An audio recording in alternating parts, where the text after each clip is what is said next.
As always, the music tyrant welcomes you to his lair, the lair of unadulterated supreme musical truth upon which the soul feasteth, and grows in its wisdom, understanding, and appreciation of all things music.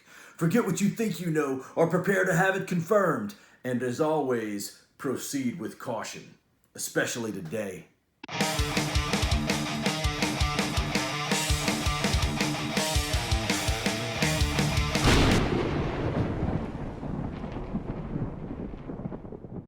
Ladies and gentlemen, friends and foes, our album of the day today is none other than Metallica's self-titled 1991 thing that has lovingly or hatingly become known as the Black Album. And as I sit here with you, I'm actually not even sure where to begin. Do I begin with the fact that the name Metallica was actually stolen by the band's pint-sized, tennis-playing drummer, Mr. Lars Ulrich? Or do I set the table by briefly unpacking the masterpiece that is the band's third album, Master of Puppets? Do I talk about the man, the myth, the legend, Cliff Burton? Do I engage in a bewilderment-driven monologue about the seemingly absent bass tracks on the band's fourth album, And Justice for All? Or do I begin with the fact that Dave Mustaine is the best musician that Metallica has ever had, and he's not even in Metallica? Decisions. As you can see, and as you would also be doing if you were making this video, there are so many potential starting points.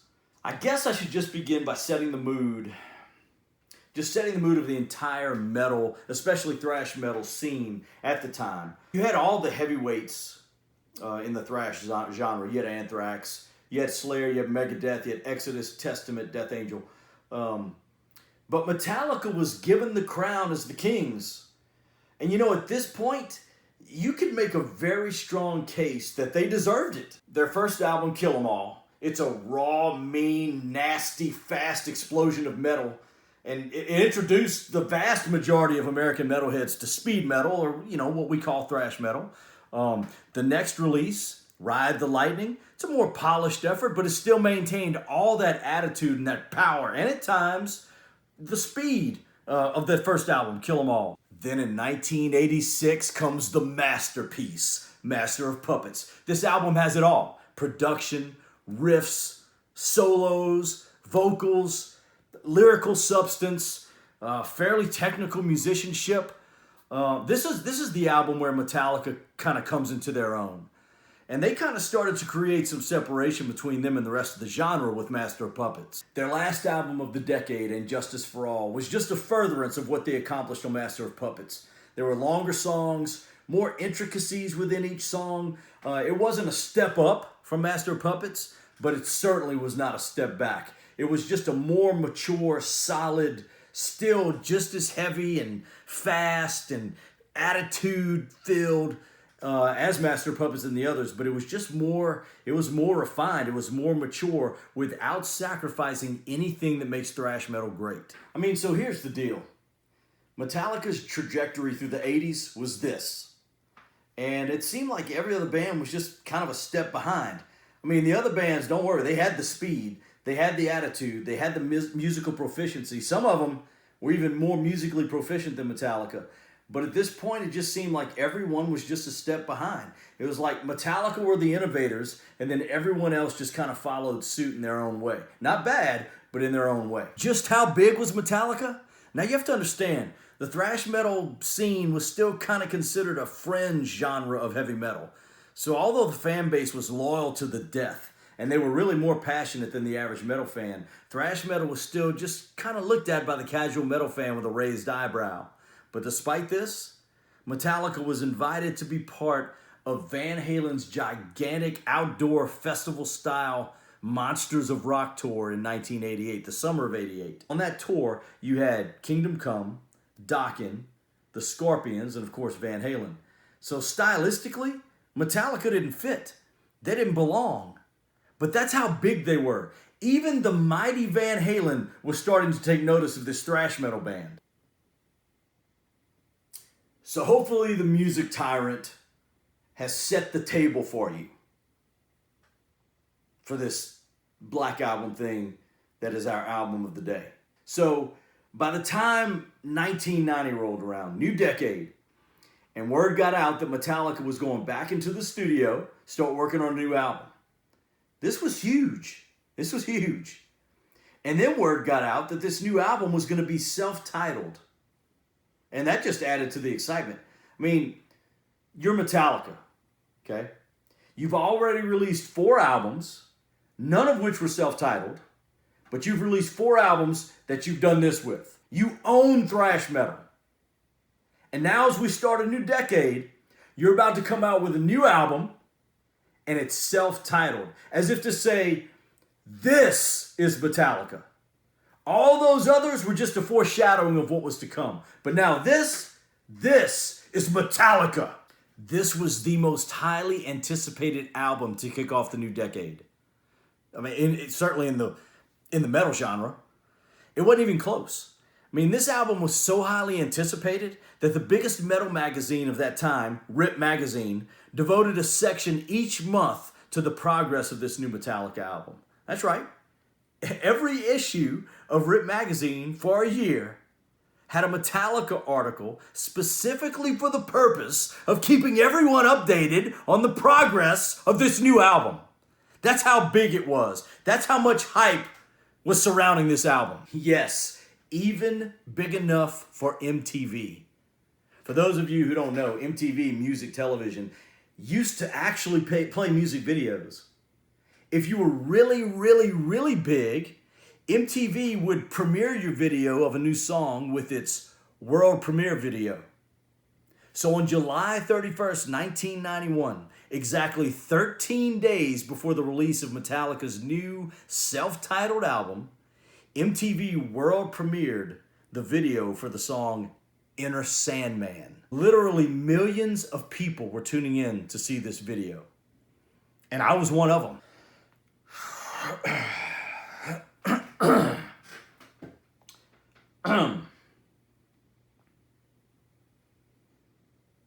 I am the music tyrant. Please remember that when you enter into the lair of the music tyrant, you enter into the lair of unadulterated supreme musical truth upon which the soul feasteth and grows in its wisdom, understanding, and appreciation of all things music. Please remember, when you enter into this lair, you are to forget about what you think you know or what you've already been told is true, or prepare to have it confirmed. Ladies and gentlemen, boys and girls, I do believe there is a GIF that most accurately captures the reaction and emotion initially produced by this 5 minutes and 32 seconds of auditory defecation that is Inner Sandman.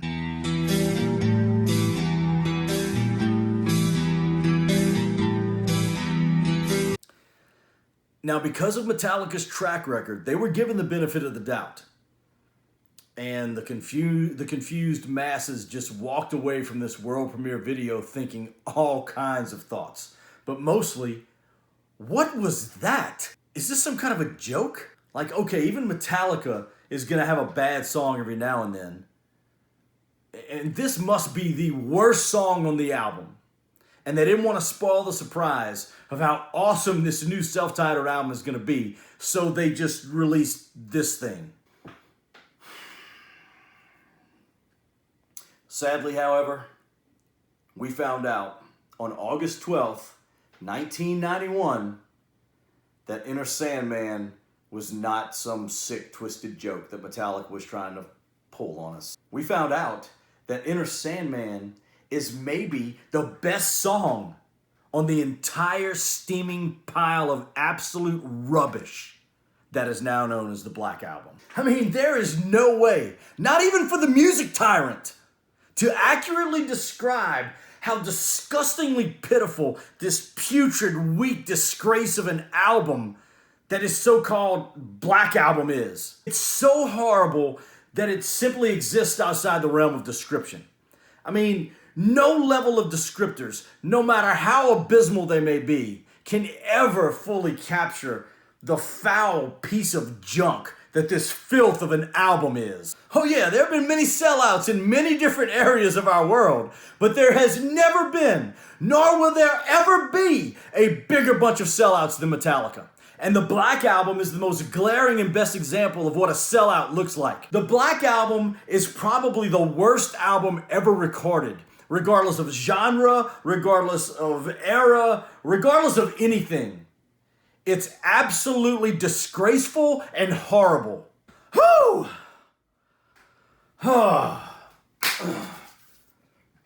So where does that leave us?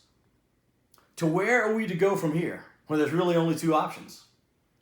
If you are a Metallica fan, then you wholly and fully understand and accept that Metallica only has 4 albums, and they were all released in the 80s, and there are no other albums, and there is no further discussion. Metallica is dead, and they only come alive in the memories, in what used to be before that fateful day of August 12th, 1991.